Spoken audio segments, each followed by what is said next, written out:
এই school, college, মাদ্রাসা, শিক্ষা প্রতিষ্ঠান সকল কিছু এবং রাস্তাঘাট যেখানে যা কিছু ক্ষতিগ্রস্ত হয়েছে সব কিছু আমরা জরিপ পরিচালনা করে সেগুলো মেরামতের ব্যবস্থা নেব ইনশাআল্লাহ।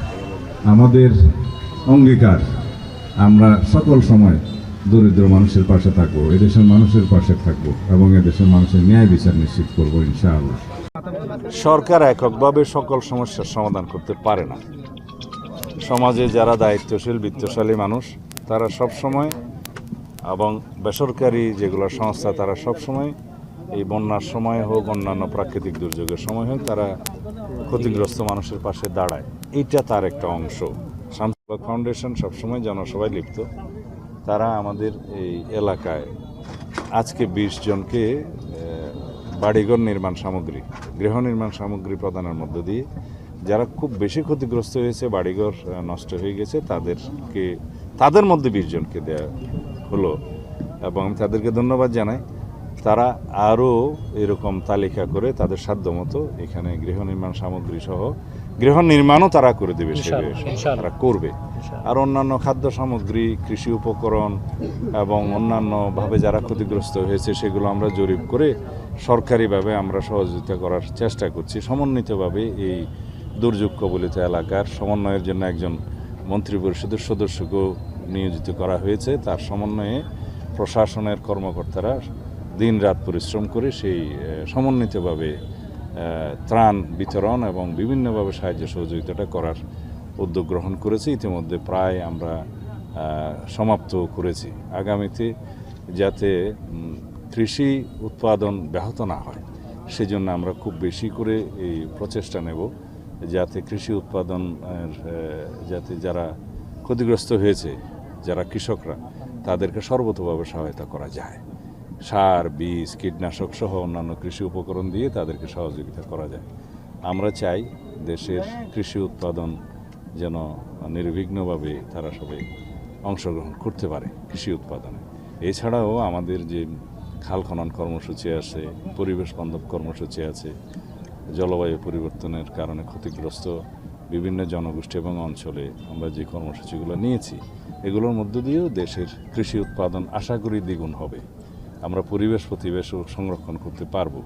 বৃক্ষরোপণ, খাল খনন এবং মৎস্য চাষ, গবাদি পশু চাষ, এগুলোর মধ্য দিয়ে আমরা এটা স্বয়ংসম্পন্ন জাতি হিসাবে গড়ে উঠবো ইনশাআল্লাহ।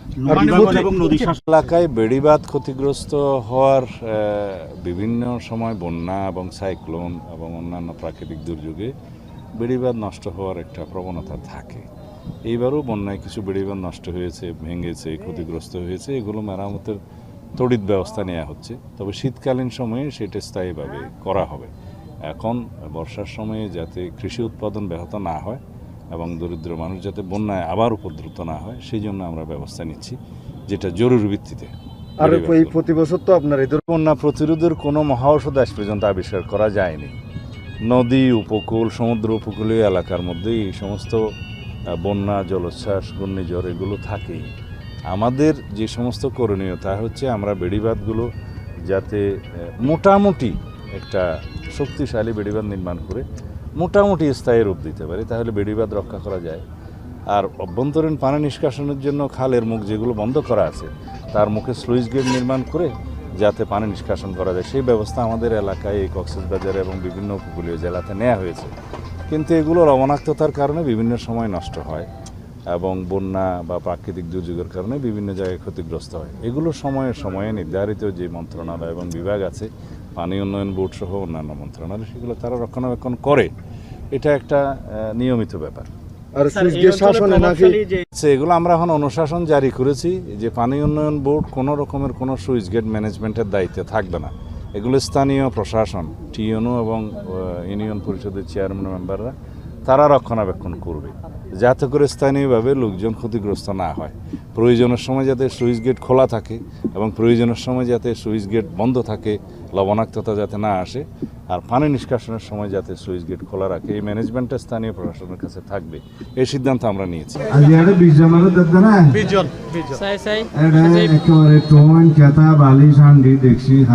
জিনিসপত্র জিনিস বেকিন আছে, যারা বেশি ক্ষতিগ্রস্ত হয়ে তারা দিবল্লা এসে দেরি ধান আর বেশি দোয়া করি আলহামদুলিল্লাহ যারা মানব সেবা করে ভাইয়া মোবাইল সামনে রাখছে তো এবং ওই যে ক্যামেরার সামনে দেশের রাখা আছে। সেবা করে দিনের খেদমত করে হ্যালো তাদেরকে আল্লাহ রাব্বুল আলামিন কবুল করুন আমিন। হ্যাঁ, যারা আজকে এই নির্মাণ সামগ্রী ঘরের সামগ্রী পাচ্ছে তাদেরকে নির্মাণের খরচও এই ফাউন্ডেশন বহন করবে। আমি আহ্বান করব এই সাম্প্রতিক বন্যায় যারা ঘর বাড়ি হারিয়েছে নিশ্চিহ্ন হয়েছে তাদের মধ্যে যতদূর সম্ভব এটা জরিপ করে তাদের সকলকে এই সাহায্য যেন আমরা করতে পারি, তারা করতে পারে, এটা আমি আহ্বান জানাচ্ছি। আর যারা সমাজের বিত্তবান মানুষ, দেশের বিত্তবান মানুষ, তারা যেন দরিদ্র মানুষের পাশে দাঁড়ায় এই আহ্বান করি। আমাদের উদ্দেশ্য হচ্ছে আমরা রাজনীতি করি মানুষের জন্য, দেশের জন্য। আমরা জনগণের সরকার, জনগণের দ্বারা নির্বাচিত সরকার, জনগণের জন্য সরকার। সেই জন্য আমরা জনগণের বিপদে আপদে সবসময় আমরা জনগণের পাশে থাকব। এটা আমাদের আদর্শ, এটা আমাদের উদ্দেশ্য, এটা আমাদের অঙ্গীকার। আমাদের নেতা বাংলাদেশের প্রধানমন্ত্রী, মাননীয় প্রধানমন্ত্রী জনাব তারেক রহমান এমন একটি নীতি প্রণয়ন করেছেন, সবার আগে বাংলাদেশ এবং ক্ষমতার আগে জনতা। আমাদের জন্য ক্ষমতা নয়, আমরা দায়িত্বপ্রাপ্ত, আমরা জনগণের জন্য। সবসময় বন্যা বা অন্য যে কোনো প্রাকৃতিক দুর্যোগের সময় আমরা আপনাদের পাশে থাকবো ইনশাআল্লাহ। আমরা যারা শুধু ঘরবাড়ি ক্ষতিগ্রস্ত হয়েছে তাদের জন্য নয়, সকল ক্ষেত্রে যারা কৃষক, যাদের ফলন নষ্ট হয়েছে, এখন অবশ্য ফলন আমাদের এদিকে শুরু হয় নাই, বীজতলা নষ্ট হয়েছে বা চারা নষ্ট হয়েছে, তাদেরকে সেভাবে সহযোগিতা করার জন্য আমরা পরিকল্পনা নিয়েছি। কৃষি উপকরণ, সার, বীজ, কীটনাশক সহ সকল কিছু দেয়া হবে। যারা গবাদি পশু এবং মৎস্য চাষের লিপ্ত ছিলেন, যারা বন্যায় ক্ষতিগ্রস্ত হয়েছেন, তাদেরও আমরা জরিপ করে পরিসংখ্যান নিচ্ছি, তাদেরকেও সাহায্য সহযোগিতা করা হবে।